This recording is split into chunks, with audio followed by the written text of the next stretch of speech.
that 4.5-year cycle trough here in early October, 4th of October.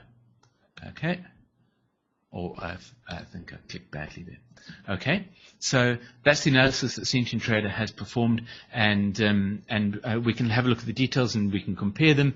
I'm happy to do that. There isn't really time to go through too many details.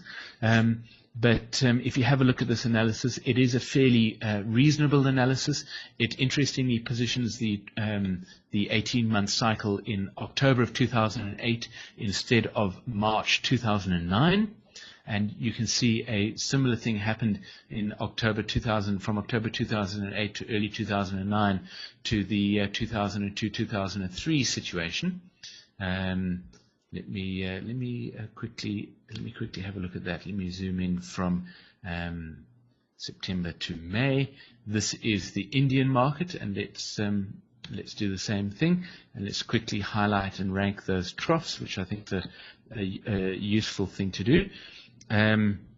We've got a trough here in October 2008. And then we have another one here, early March, 9th of March, 2009, okay?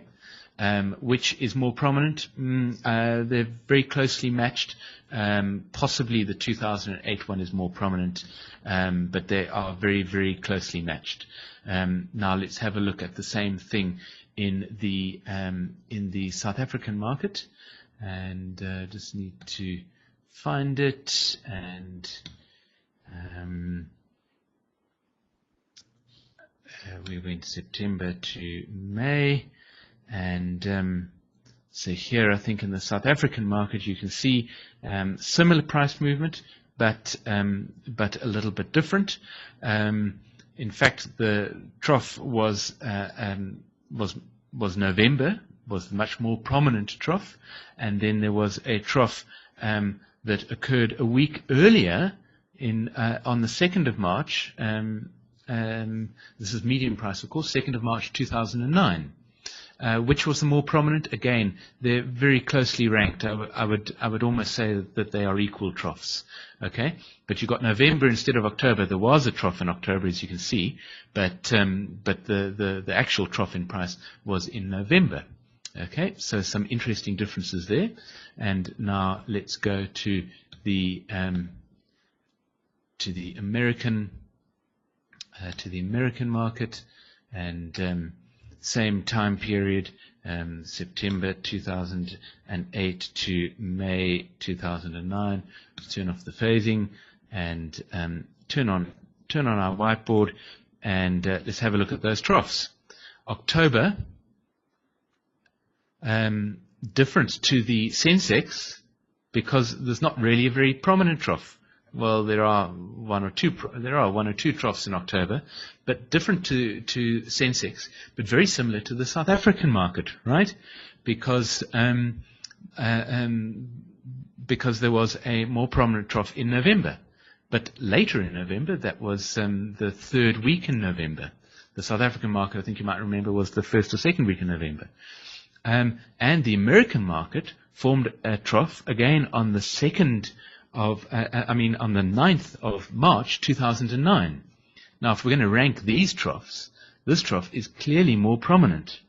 And most analyses that people perform just automatically assume that you must position the 18-month cycle on the 9th of March, right? Because it was the most prominent trough.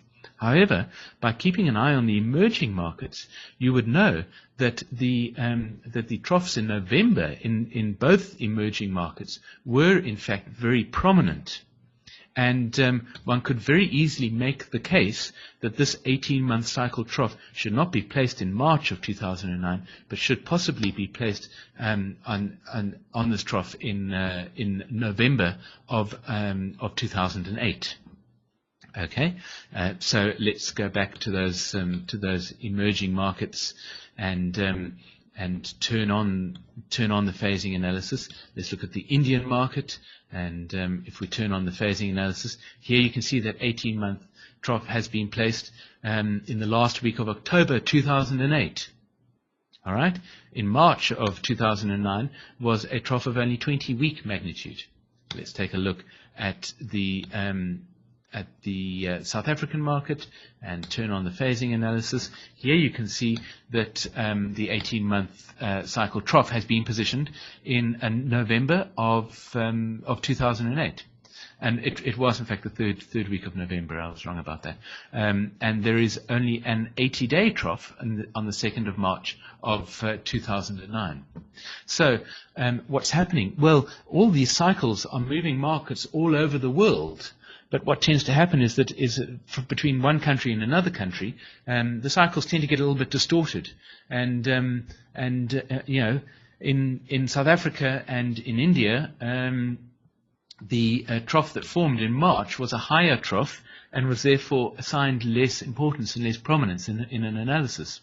However, in the States, the lower trough was formed in March of 2009, because of how the cycles played out in Northern America. Who knows what was happening that caused that to happen?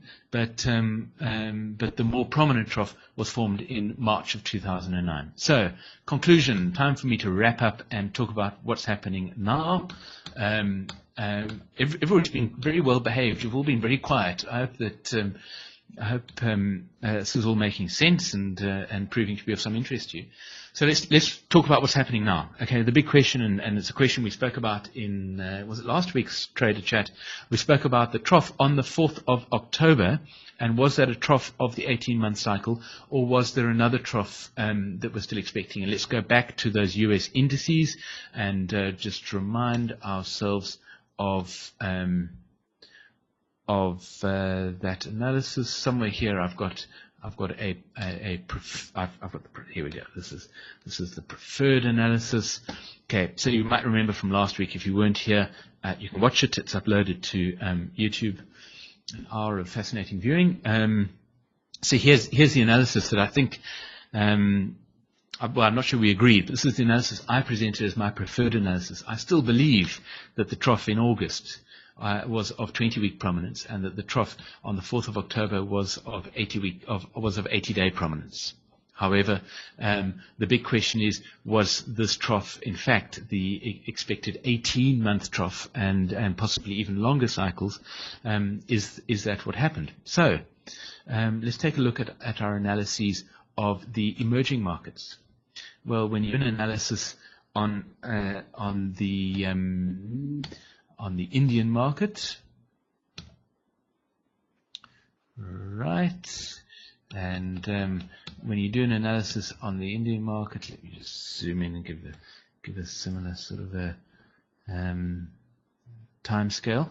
Then, as you can see, Sentient Trader by default finds that 18-month cycle there on the 4th of October. Okay. So this emerging market would seem to indicate that, in fact, that trough should be considered to be of 18-month prominence. Okay. Of course, we need to have a look at the analysis, and we need to carefully analyze it and look at it and look at the placement of these troughs and raise some questions about those troughs, which I'll do in a moment. But let's take a look at the all share index, the South African market. And here you can see that exactly the same thing has happened in the analysis of the all-share index, the South African market. That 18-month trough has been positioned on the 4th of October. And Sentient Trader strongly believes that that is where that trough should be positioned. So does that mean that in fact this trough on the 4th of October was a trough of the 18-month cycle all over the world? Well, no, because I think it's very possible that we can have different placements of the 18-month cycle. I still think it's possible that we might have another 80-day cycle playing out, although I think it's becoming less and less likely in the American markets. But it is still possible. But certainly, this would seem to point towards the likelihood that that trough on the 4th of October was a trough of 18-month prominence. And when we look back, several months hence and look back, I think we're going to say, well, the signs were all pointing towards the fact that that was a trough of the 18-month cycle. Now, I'd like to point something out. This is really the sort of last thing I've got to say about the subject. I'd like to point something out about of course, how Sentient Trader performs its analysis and so on. And let's have a look at this Sen6 analysis. Let me go back to the long term. Right, okay. I've set an analysis start period way back here in 2002 for the Sen6 analysis, and as a result, it has produced this phasing analysis which confirms that 18-month trough in October this year. How can you get Sentient Trader to reassess the analysis that is performed? Can I get Sentient Trader to actually give me a different analysis which would deny the positioning of that 18-month trough over there? Of course, one way of doing it that many people who work with Sentient Trader use is the expert model. But I'd like to quickly show you a really sort of rough and dirty way of doing that without using an expert model. And that is by simply changing your analysis start period. Okay, so let me do that, and I'll do it a few times, and we can go through this, and you can see how Sentient Trader will change its analysis. I'm going to change my analysis start period to this bar over here, and the reason I've done that I hope will become clear. I see there's a question in the chat window. Okay, I've changed the analysis start period. Sentient Trader will redo the analysis. John, the Sensex analysis you showed earlier looks okay, but there is risk that the current 40-week cycle stretches out in time. Yes, and I hope that that's exactly what I'm going to discuss right now. Okay, so Sentient Trader has updated that analysis. I changed the analysis start period, and it is still effectively giving me the same analysis. We won't sweat the details, but it's still giving me the same 18-month cycle trough on the 4th of October. Can I get it to change its mind about that again? Well, let's change the analysis start period again. Let's go to bar 4100. Okay, 4100. And Sentient Trader will update that analysis again. And you'll notice what I'm doing, and this is something I hope you're all doing with Sentient Trader. You should be doing it. Is constantly questioning all your analyses and teasing out as much detail as you can. One of the best ways of doing it is to do exactly what I'm doing. Gradually tighten the analysis period to see whether Sentient Trader comes up with a better, more recent analysis. As you can see, the analysis here is exactly the same. 18-month cycle on 4th of October. Okay, so Sentient Trader is really sticking to its guns. Let's try the analysis start period over here, 4220. As you can see, this is really easy to do in Sentient Trader, software automatically redoes the analysis. Now there is something interesting. By tightening the analysis period, Sentient Trader has now reevaluated what has been happening in the most recent 18-month cycle, and you might notice that it has positioned things slightly differently. Okay, and it has positioned a 20-week trough over here instead of the next expected 40-week trough, which would also have been a synchronous 18-month trough. Okay, so it has come up with a slightly different analysis. So that is really quite interesting, and it's and